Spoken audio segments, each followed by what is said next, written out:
sentences replaced.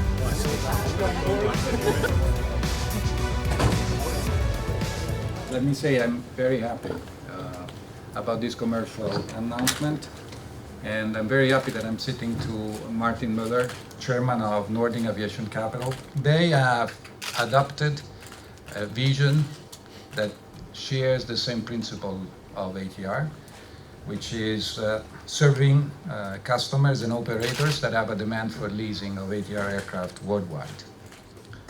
This is for us an historical order. So it signs a real milestone on such a long and enduring story of ATR. Thank you very much for the kind words, and thank you very much to you and to your team. What we are here to announce today is an order consisting of 35 firm aircraft, 35 options, and 35 purchase rights, totaling 105. And with today's order, I think it's safe to say we're well on our way to the 200th.